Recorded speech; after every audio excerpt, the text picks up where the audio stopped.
Hello प्यारे बच्चों, आज हम सॉल्व करेंगे क्लास 8 का चैप्टर नंबर 2 जिसका नाम है अ कंक्रीट एग्जाम्पल, जो कि एक फॉर्म थी आपकी। इसकी एक्सप्लेनेशन मैंने आपको पहले ही करवा दी है। आज हम इसकी बुक एक्सरसाइज जो है वो सॉल्व करेंगे। ठीक है, तो सबसे पहले है लेट अस लर्न। इसमें हमें क्या करना है? फर्स्ट क्वेश्चन है select the appropriate word from the brackets that correctly replaces the underlined word in the sentences from the text. मतलब हमें क्या करना है, जो ये ब्रैकेट में 1 2 3 4 5 ऐसे ये अलग अलग वर्ड्स दिए हुए हैं, इनमें से हमें क्या करना है, वो वर्ड सिलेक्ट करना है। Select the appropriate word from the bracket. Bracket में जो वर्ड दिए गए हैं उनमें से हमें एप्रोप्रिएट वर्ड जो है सिलेक्ट करना है that correctly replaces the underlined word, जो ये इस अंडरलाइंड वर्ड को रिप्लेस करेगा। मतलब हमें इस अंडरलाइंड जो वर्ड है जिसको अंडरलाइन किया गया उसके मीनिंग को सिलेक्ट करना है in the sentences from the text. जैसे a sundial with a strange device, तो स्ट्रेंज का मतलब क्या होता है? एक अजीब सा। तो जैसे अनयूजुअल हो गया जो कि नॉट यूजुअल।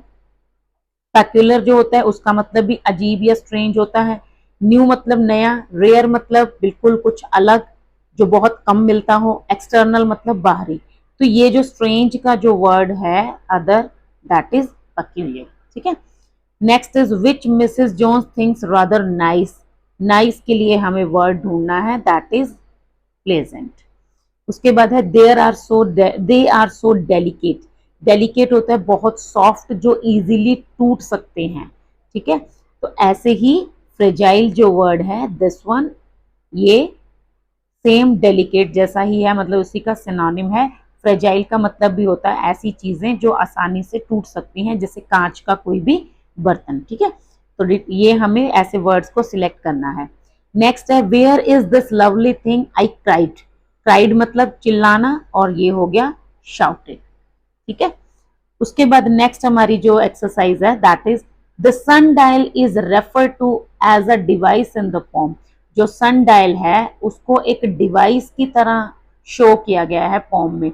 डिवाइस क्या होता है? जैसे हमारे पास मोबाइल फोन है, वो भी एक डिवाइस है। ठीक है, ऐसी चीजें जो हमारे मतलब काम आती हैं, डिवाइसेस हम उनको बोलते हैं। जैसे गैजेट्स हो गए, डिवाइसेस हो गए, इक्विपमेंट्स हो गए, टूल्स हो गए।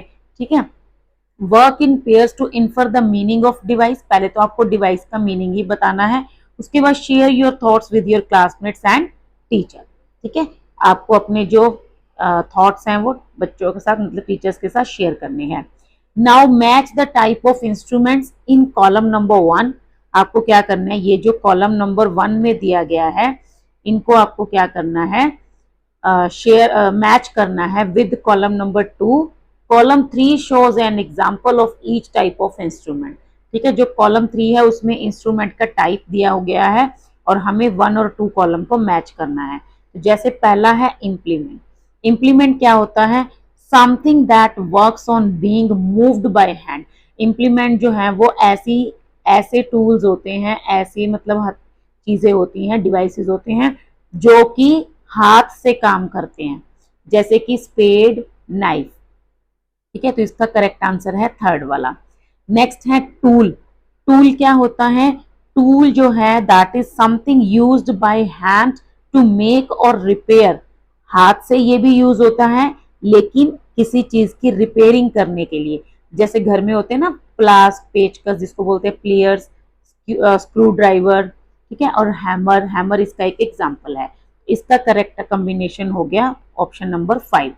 नेक्स्ट है इक्विपमेंट। इक्विपमेंट क्या होता है? ये option number 4, that is a set of necessary items for a particular purpose. जैसे हमें मतलब एक प्रॉपर काम करना है, उसके लिए एक पूरा सेट। ठीक है, पूरा सेट जो जो हमें उसमें चाहिए होगा, तो उसको हम बोल देते हैं इक्विपमेंट। जैसे कि अगर आप क्रिकेट खेलते हो, आपकी किट के अंदर cricket bat, helmet, batting gloves etcetera ये सब होगा, तो उसका मतलब वो सब क्या है? इक्विपमेंट्स हैं।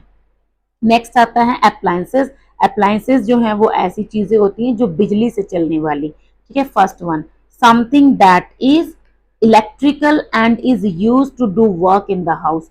ठीक है, जैसे हम घर में इलेक्ट्रिकल अप्लायंसेस का यूज करते हैं, जैसे अवन हो गया, ठीक है, मिक्सर ग्राइंडर हो गया, या आपके जो टोस्टर होते हैं, तो ये सब क्या होते हैं, इलेक्ट्रिकल अप्लायंसेस होते हैं, जैसे प्रेस हो गई, ये सब। ठीक है, उसके बाद है गैजेट। अब गैजेट तो वही मोबाइल ही हो गया, या जैसे वीडियो गेम्स, प्ले स्टेशन, ये सब क्या है, गैजेट्स हैं। तो इसका करेक्ट कॉम्बिनेशन है सेकंड वाला, something small that is mechanical और इलेक्ट्रॉनिक। ओके, तो इसका एग्जाम्पल जो क्या है, that is mobile phone and laptop, ये सब क्या है, गैजेट्स हैं। ठीक है, जो कि मैकेनिकल भी होती है और इलेक्ट्रॉनिक गैजेट्स भी हो सकते हैं। ओके, ये सब वर्ड्स जो है ना, मतलब ऑलमोस्ट एक जैसे ही लगते हैं। हम जैसे हैमर को टूल बोलते ही हैं, ठीक है, या हमें अप्लायंसेस हो गए, या कई बार हमें कंफ्यूजन होती है कि इसको हम क्या बोलेंगे। ठीक है, तो थोड़ा थोड़ा डिफरेंस है, वेरिएशन है, वो आपको यहाँ पर जो है क्लियर किया गया है।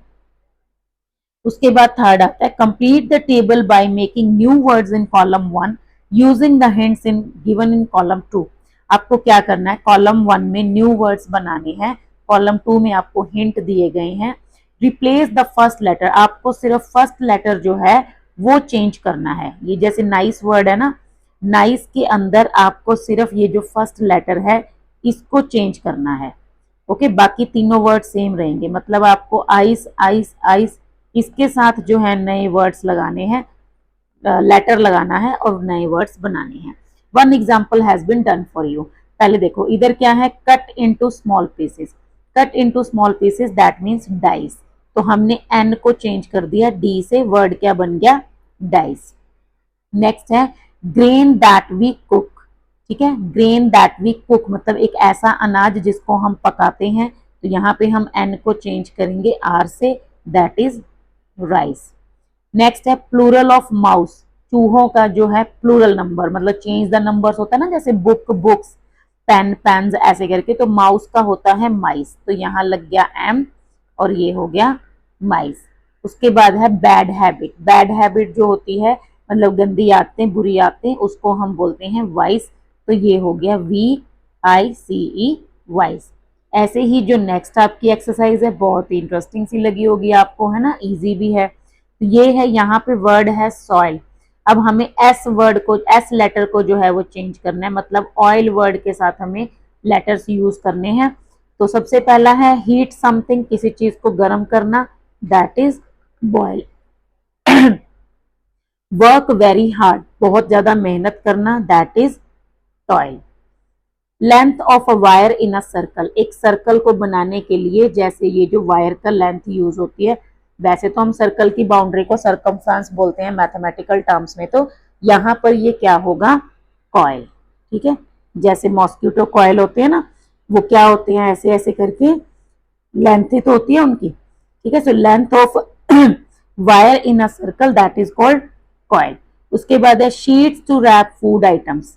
ठीक है, फूड आइटम्स को रैप करने के लिए हम क्या यूज करते हैं, फॉइल, फॉइल पेपर, तो ये हो गया फॉइल। तो ये आपकी एक्सरसाइज थी लेट अस लर्न वाली, काफी इंटरेस्टिंग थी और इजी भी थी।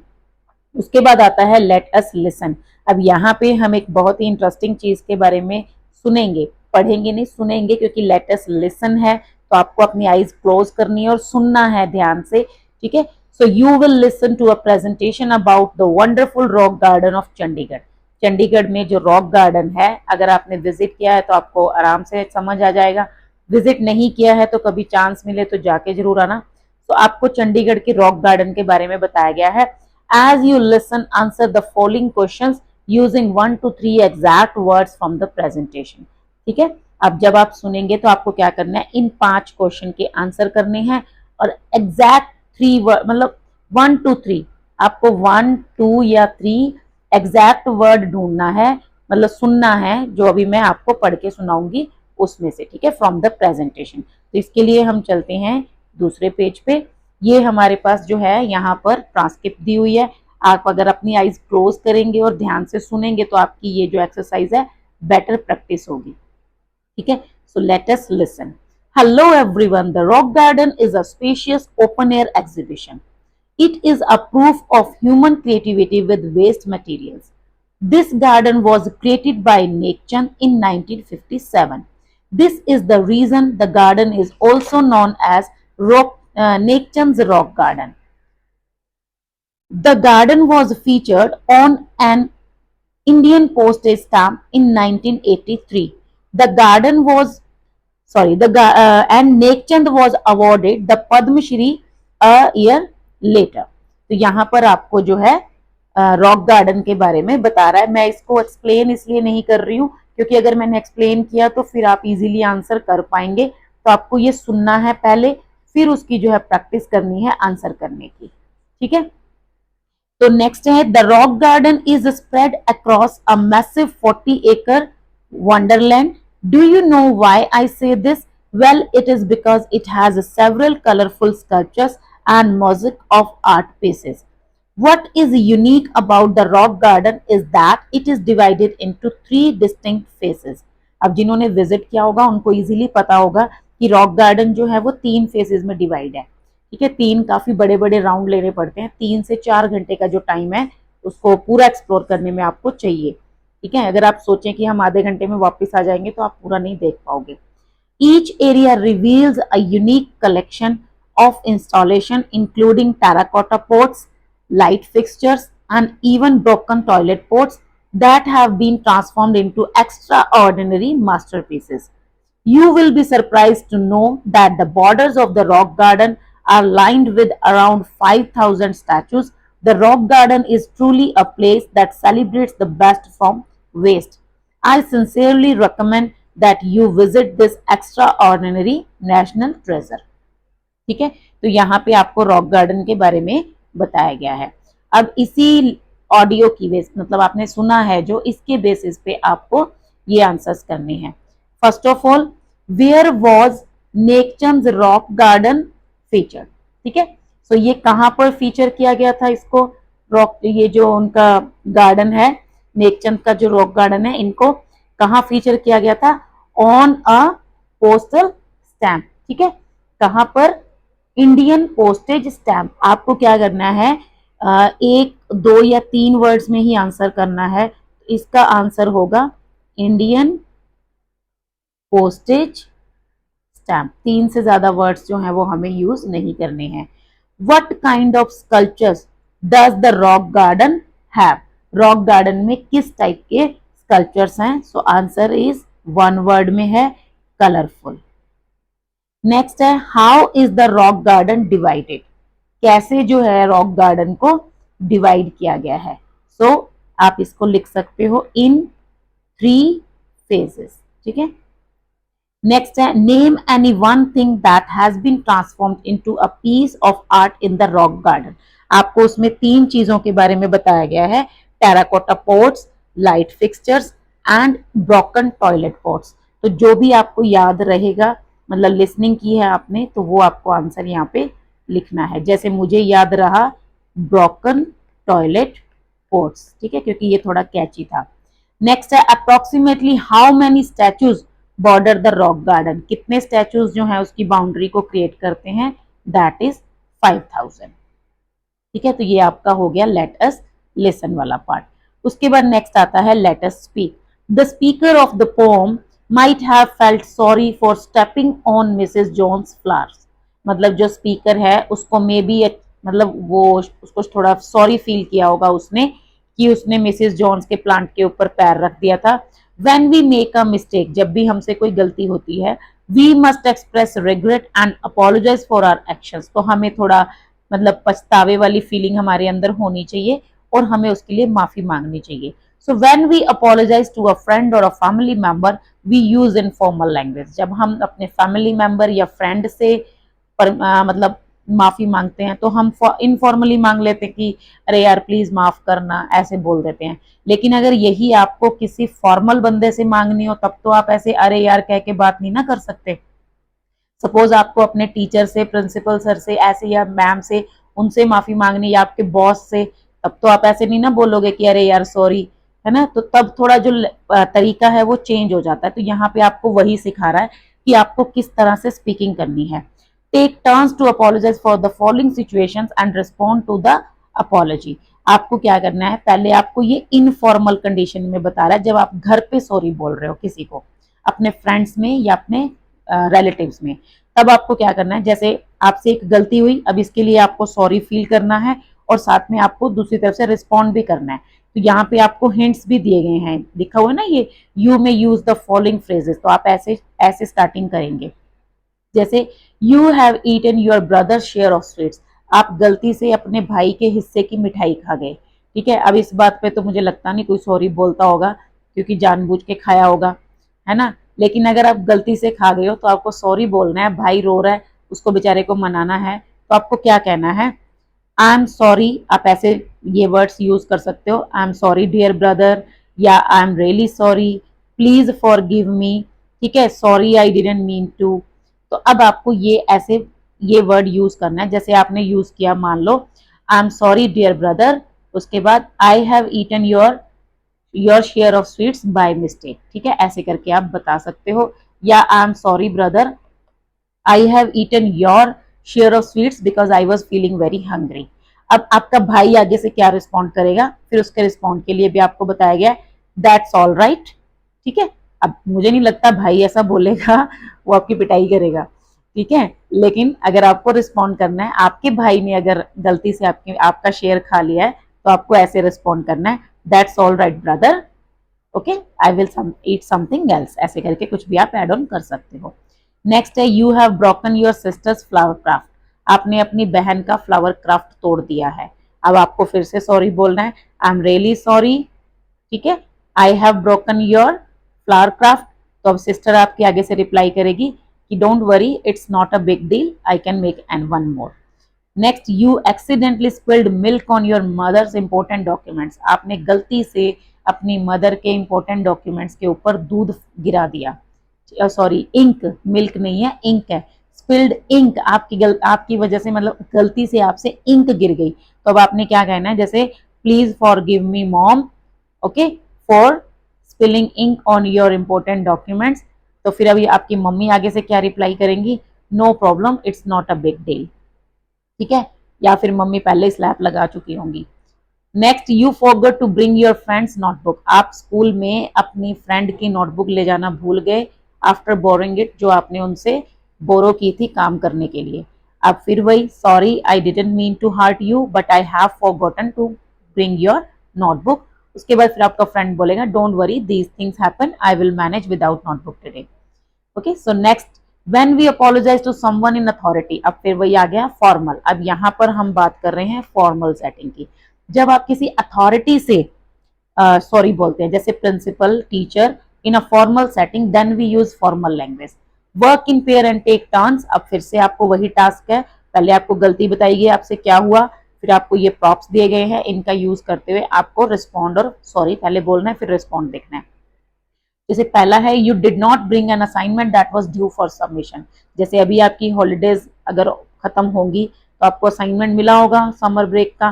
ठीक है, अब आप वो ले जाना भूल गए, ठीक है, अब या लेकर नहीं गए जानबूझ के, या आपने काम नहीं किया, उस टाइम आप टीचर को क्या कहेंगे। ठीक है, अब आप असाइनमेंट नहीं लेकर गए जो आपका सबमिशन था आज, तो आप क्या कहेंगे, I am extremely sorry for not bringing, जिसे आप पोलाइटली फॉर्मली बोलेंगे मैम या sir, I am extremely sorry for not bringing my assignment, okay, that was to be submitted today. I promise that it won't happen again. फिर उसके बाद आपकी teacher आपको क्या रिस्पॉन्ड करती है या करता है, I accept your apology. Please ensure you submit your assignment by the next week या by Monday to Tuesday, कोई भी टीचर आपको एक डेडलाइन दे देगा। ठीक है, तो ये जो है टीचर का रिस्पॉन्ड तो वैसे ये हो सकता है, क्योंकि टीचर्स इतने ज़्यादा मुझे नहीं लगता कि आपको आगे से पिटाई करेंगे या डांटेंगे। ठीक है, तो अगर मेरे को कोई बच्चा ऐसे बोलता है तो मैं उसका रिस्पॉन्ड ऐसे ही करूंगी। नेक्स्ट है यू वर्क, बट इसका मतलब ये नहीं है कि आप अपना हॉलीडेज होमवर्क करके नहीं लाओगे। ठीक है, करके जरूर जाना है। Try your best to complete, if मतलब सर्कमस्टांसेस ही ऐसे हैं कि आप नहीं कर पाए, तब ये चीज़ हो सकती है कि आप सॉरी फील कर सकते हैं। Next is you were late to school for the past 3 days, आप पिछले 3 दिन से स्कूल लेट आ रहे हैं and had to meet the principal, और आज आपको टीचर प्रिंसिपल के पास लेके जा रहा है, तो अब आप उस टाइम क्या करेंगे, I owe you an apology for coming late to school for past 3 days, okay, then I will do my best not to repeat it, या I will not repeat it, yes I will try my best to reach in time, उसके बाद next आपको principal sir क्या reply करेंगे, I appreciate you saying this but please make sure you should not waste your time, you should be ready in time, you should reach school in time. ठीक है, आगे से जो principal का response होगा वो ऐसे होगा। लेकिन अगर आप प्रिंसिपल होते तो आप कैसे रिस्पॉन्स करते, यहाँ पे आपको वो सिखा रहे हैं। उसके बाद है you did not submit your project work and were asked to explain, आपने अपना प्रोजेक्ट वर्क सबमिट नहीं किया और टीचर ने आपसे एक्सप्लेनेशन मांगी है, तो अब आप क्या कहेंगे, I really regret for not submitting my project work in time और in the given stipulated time. ठीक है, ऐसे करके I assure you that this will never happen again, then I am glad, ये टीचर का रिस्पॉन्ड है, मतलब अगर आप टीचर होते तो आपको ऐसे रिस्पॉन्स करना था, I am glad you realised your mistake, okay so do submit your project by tomorrow only, this is the deadline. तो ऐसे करके आपको आगे से रिस्पॉन्ड करना है। सो ये आपकी स्पीकिंग प्रैक्टिस के लिए था, तो इसको आपको डेली लाइफ में इनकी प्रैक्टिस करनी है। नेक्स्ट आता है लेट अस राइट, ये काफी मतलब इजी है, कॉमन भी है आपके लिए, लेकिन एक चीज बता दूं, ये आपके एग्जाम में भी आ सकता है। So you are a member of the nature club of your school, draft a notice, आपको एक नोटिस लिखना है जो कि आपके सिलेबस का भी एक पार्ट है।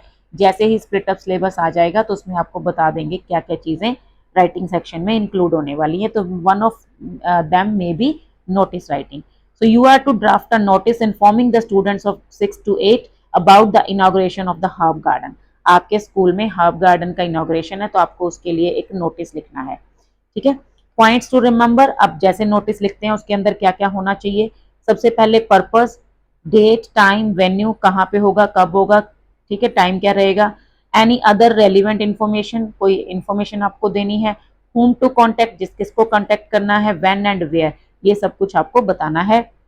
Use formal language, notice writing जो होती है वो शॉर्ट कॉम्पोजिशन होता है और वो फॉर्मल लैंग्वेज में लिखा जाता है, थर्ड पर्सन में। ठीक है, आई माई मी नहीं, थर्ड पर्सन में लिखेंगे आप। नेक्स्ट है right the notice in a box, notice जो है वो हमेशा बॉक्स में लिखा जाता है, मतलब नोटिस लिखने के बाद उसको हम बॉक्स में एनक्लोज करते हैं। तो यहाँ पे आपको जो ड्राफ्ट है वो दिया गया है, ये आपको कंप्लीट करना है। सबसे पहले आप लिखेंगे नेम ऑफ द ऑर्गेनाइजेशन, मतलब जैसे यहाँ पर क्या दिया हुआ है, you are a member of the nature club of your school, that means आपको किसी स्कूल का नाम लिखना है। यहाँ पे आप अपने स्कूल का नेम लिख सकते हो, जिस भी स्कूल में आप पढ़ते हो। उसके बाद हमें ऐसे थोड़ा एनलार्ज और बोल्ड करके लिखना होता है वर्ड नोटिस, ताकि वो दूर से दिखाई दे कि कोई आज नोटिस लगा है। यहाँ पे आप डेट लिखेंगे, अगर ये वीडियो आप आज देख रहे हो, ठीक है, तो आज की डेट आप लिख सकते हो, या जब भी आप नोटिस लिखेंगे उस दिन की डेट। उसके बाद है टाइटल, यहाँ पे टाइटल क्या है, ये नोटिस किसके बारे में है, notice is about the inauguration of the herb garden. ठीक है, तो ये आप ये टाइटल जो है वो लिख सकते हो, या आप सिंपली शॉर्ट करके लिख सकते हो इनॉग्रेशन सेरेमनी। ठीक है, या आप इनॉग्रेशन ऑफ हर्ब गार्डन भी लिख सकते हैं। उसके बाद ये हो गया बॉडी ऑफ द नोटिस, इसको मैं भी आपको बताती हूँ कैसे लिखना है, और नेम, सिग्नेचर एंड क्लास। ठीक है, यहाँ पे आपका नेम, यहाँ पे आपके सिग्नेचर और यहाँ पे class.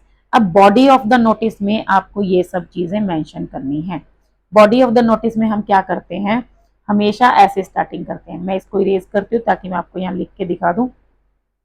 Body of the notice में हम जो स्टार्टिंग है उसमें लिखते हैं दिस इज टू इन्फॉर्म। ठीक है, this is to inform all the students, किनके लिए था ये नोटिस, 6 to 8 के लिए ना, so all the students of classes 6 to 8 या ग्रेड 6 to 8, ये आपको यहाँ पे दिया हुआ था ना, ये रहा। ठीक है, स्टूडेंट्स ऑफ 6 to 8, दैट क्या करने वाले हैं हम, दैट द इनॉग्रेशन, ठीक है, of herb garden is organised या शेड्यूल्ड, या जो भी आप वर्ड उसमें जो है यूज कर सकते हैं, ऑन,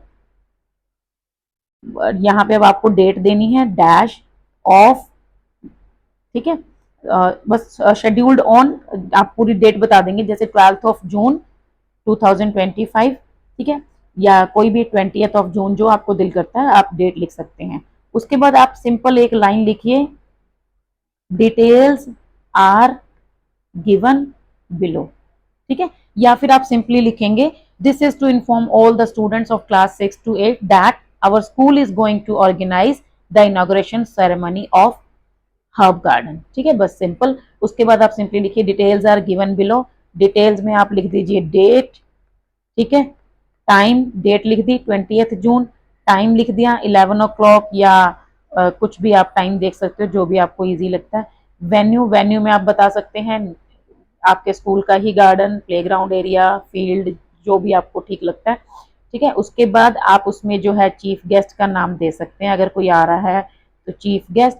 उसके बाद जो है फॉर मोर डिटेल्स, ये हम हमेशा लिखते ही होते हैं, फॉर मोर डिटेल्स, ठीक है, कॉन्टैक्ट द अंडरसाइन। मतलब अगर किसी को कोई और डिटेल चाहिए तो कॉन्टैक्ट द अंडरसाइन। अब या आप किसी का अथॉरिटी का नाम भी दे सकते हो, कॉन्टैक्ट द मान लीजिए गार्डनिंग टीचर, या contact so and so teacher, किसी का नेम दे दो, किसी इंचार्ज का नेम दे दो, जो भी। ठीक है, या फिर आप अंडरसाइन लिखते हो तो वो आप ही को कॉन्टैक्ट करेगा, फिर आपका नेम, सिग्नेचर एंड क्लास। ऐसे जो है ये आपको नोटिस लिखना है। ठीक है, नोटिस के बारे में मैं स्पेशली वीडियो भी बना दूंगी, आपको वहां से भी हेल्प मिल जाएगी। उसके बाद लास्ट हम आ जाते हैं लेटस एक्सप्लोर पे। लेटस एक्सप्लोर पे आपको क्या करना है, सबसे पहले मैं आपको बता दूं आप करना क्या। आप गूगल पे जाइए, ठीक है, गूगल में जाइए, सर्च बॉक्स में लिखिए अमृत उद्यान वर्चुअल टूर। ठीक है, अमृत उद्यान आपको लिखना है, साथ में वर्चुअल टूर। वहां पे आपको जो है ऊपर ऊपर ही लिंक मिल जाएगा, फर्स्ट मतलब साइट जो आप ओपन करेंगे, या फर्स्ट या सेकंड जो भी, वहां पे आपको अमृत उद्यान का वर्चुअल टूर मिलेगा, एक वीडियो टाइप, वो आपको जो है वीडियो देखनी है। ठीक है, अमृत उद्यान is a garden spread over an expense of 15 acres around Rashtrapati Bhavan in new Delhi. ये अमृत उद्यान कहाँ पे है, राष्ट्रपति भवन न्यू दिल्ली में, जो कि 15 एकर्स में बना हुआ है। It has multiple attractions that include a specially curated garden for children called बाल वाटिका। इसमें अलग अलग अट्रैक्शंस हैं, जैसे एक तो है बाल वाटिका बच्चों के लिए, ट्री हाउस है, नेचर्स क्लासरूम है। It also has the bonsai, ठीक है, बॉन्साई जो गार्डन होता है, जैसे छोटे छोटे जो प्लांट्स होते हैं, herbal one, herbal two, tactile garden, Arogyavanam and circular gardens with a diverse variety of flora and fauna. मतलब अलग अलग पेड़ पौधों से बने हुए अलग अलग टाइप्स के गार्डन है, हर्बल गार्डन है, बॉन्साई गार्डन है, इस तरह से। Now find out about popular garden in your region. अब आपको क्या करना है, अपने रीजन में कोई पॉपुलर गार्डन के बारे में बात करनी है। जैसे अगर आप चंडीगढ़ में हैं तो आप रोज गार्डन की बात कर सकते हो, जापानीज गार्डन को मेंशन कर सकते हो। अगर आप कहीं और रहते हो, कोई नेचुरल पार्क है, जैसे मैं अगर सिलचर की बात करूं, मैं असम में रही हूँ सिलचर में, तो वहां पे जो है बोराइल इको पार्क था, ठीक है, वो हम उसके बारे में बात कर सकते हैं। या आप किसी भी और सिटी में रहते हो, जैसे अगर हम फतेहाबाद एक छोटा सा टाउन है हरियाणा में, उसकी बात करते हैं, तो वहां पे एक पपीहत पार्क के नाम से एक गार्डन है छोटा सा, उसकी बात कर सकते हैं। सिरसा में भी जैसे कुछ हैं, जहां जहां पे मैं गई हूँ कभी कभार, जैसे शिलोंग आप चले जाइए, वहां पर आपको बहुत सारे गार्डन्स मिलेंगे। ठीक है, अगर आप अंडमान निकोबार जाएंगे वहां मिलेंगे आपको। असम के कई शहरों में, गुवाहाटी में जैसे, वहां पे आपको कई सारे गार्डन्स मिल जाएंगे। ठीक है, अगर मैं बात करती हूँ अगरतला की, तो वहां पे भी हेरिटेज पार्क था। ठीक है, त्रिपुरा हम गए थे तो वहां पर भी एक पार्क था जिसके अंदर अलग अलग तरह के प्लांट्स थे, और उन प्लांट्स के ऊपर क्यूआर कोड की, मतलब क्यूआर कोड लगा हुआ था, जिसको हम स्कैन करके उस प्लांट की पूरी इंफॉर्मेशन ले सकते हैं। इस तरह से आप कहीं पे भी, जो भी आप जगह पे रहते हो, उस गार्डन के बारे में आपको बताना है। Share with your classmates and teacher. A herbarium next है। A herbarium is a collection of plant samples preserved for long term study, usually in the form of dried and pressed plants mounted on paper। Herbarium क्या होता है, जैसे aquarium होता है, ठीक है, herbarium क्या होता है, वो एक कलेक्शन होता है प्लांट सैंपल्स का, जिनको मतलब स्टडी के लिए कलेक्ट किया जाता है, प्रिजर्व करके रखा जाता है संभाल के। और कैसे रखा जाता है, उनको सुखा के, मतलब प्लांट्स को सुखा लेते हैं और प्रेस वगैरह करके उनको, मतलब बिल्कुल फ्लैट करके, और उनको पेपर के ऊपर, मतलब पेपर के ऊपर फिक्स करके चिपका के वहां से उनको ऐसे प्रिजर्व करके रखते हैं, संभाल के रखते हैं, तो उसको बोलते हैं हर्बेरियम। नाउ कलेक्ट सम। अब आपके लिए पहले तो ये दिया हुआ है, यू में follow the link below for a virtual tour. ये आपको अमृत उद्यान का वर्चुअल टूर, ये लिंक भी दिया गया, आप इसको भी टाइप कर सकते हो, और अदरवाइज आप सिंपली सर्च कर सकते हो। अब यहाँ पे आपके लिए एक एक्टिविटी है बहुत सुंदर, ये आप कर सकते हो और आपके लिए बहुत ही क्रिएटिव वर्क रहेगा। Now collect some fallen flowers. आपको क्या करना है, कुछ जो फ्लावर्स तोड़ने नहीं है, फॉलन लिखा हुआ है, जो गिर जाते हैं, ठीक है। फूलों को तोड़ना नहीं है किसी को भी। आपको क्या करना है, जो फूल जो हैं वो जब गिर जाते हैं नीचे, झड़ जाते हैं, तो आपको उनको कलेक्ट करना है। एंड लीव्स, कुछ पत्ते कलेक्ट करने हैं फ्रॉम योर नेबरहुड, आपके आस पड़ोस में। Place them in folds of a newspaper carefully, उनको न्यूज़पेपर में केयरफुली फोल्ड करके रखना है। And put a pile of books on them, उनके ऊपर काफी सारी बुक्स रख देना, ठीक है, ताकि वो अच्छे से प्रेस हो जाएं और सूख जाएं। After 1 week take them out and use them to make a card, 1 week के बाद उनको निकालना और फिर उससे एक सुंदर सा कार्ड बनाना या वॉल हैंगिंग बनाना या कोई भी और art work. A sample has been given for your reference, यहाँ पे आपको एक रेफरेंस दिया गया है। ये देखो, जैसे ये सूखे फूल हो गए, ठीक है। आपको जो फ्लावर्स है ना, उनको अलग अलग शेप्स में भी आप फोल्ड करके सुखा सकते हो। तो वैसे ही आपको उनको सुखा के सुंदर सा कार्ड बना के आप अपने टीचर के पास लेके जा सकते हो, ठीक है। अगर आप मुझे दिखाना चाहते हो अपनी क्रिएशन, तो आप क्या करना, एक सुंदर सी क्रिएशन बनाओ, उसकी फोटो लेना और आप मुझे ईमेल कर देना, ठीक है। I will definitely try to share it in the post section, ठीक है। मैं आपकी उसी फोटो को, उसी जो आपका आर्ट वर्क होगा, उसको मैं अपनी पोस्ट पे शेयर जरूर करूंगी विद योर नेम, ठीक है। तो ये काम जरूर करना, क्रिएटिव वर्क है और इंटरेस्टिंग भी है काफी। उसके बाद है लास्ट आपके लिए, read and enjoy the pome. ये आपको एक छोटी सी पोम दी गई है, अ सी ऑफ फॉलेज, ये आपको जो है रीड करनी है। अ सी ऑफ फॉलेज, ठीक है। Girls are garden round but not a sea of dull unvaried green, ऐसे करके ये पूरी आपको रीड करनी है। तो मुझे नहीं लगता इसको रीड करने की जरूरत है, आप खुद इसको रीड करेंगे और इसके बारे में पढ़ सकते हो, सर्च कर सकते हो, ठीक है। तो यहाँ पे हमारी जो बुक एक्सरसाइज है वो खत्म हो जाती है। ओके, ये वाला काम जरूर करना, क्रिएटिविटी वाला। अमृत उद्यान का वर्चुअल टूर भी जरूर देखना, क्योंकि मुझे सबसे ज्यादा इंटरेस्टिंग सेक्शन यही लगता है, लेट अस एक्सप्लोर वाला, क्योंकि इसी में हमें नई नई चीजें जो है वो पता लगती हैं। बाकी तो पढ़ना ही होता है, ग्रामर है, नोटिस है, राइटिंग प्रैक्टिस, लिसनिंग, स्पीकिंग, ये सब, ठीक है। ये जो एक्सप्लोर है, this is the most interesting part of this book. कोई भी बुक है, 6 क्लास की है, 7th की है और 8th की, तीनों जो पूर्वी बुक है, तीनों के अंदर जो लेटेस्ट एक्सप्लोर वाला सेक्शन है ना, मतलब बहुत बढ़िया है, ठीक है। तो आप ये काम जरूर करना, शेयर भी जरूर करना। ओके, तो आज की वीडियो में बस इतना ही, मिलते हैं नेक्स्ट वीडियो में, तब तक के लिए थैंक यू, बाय।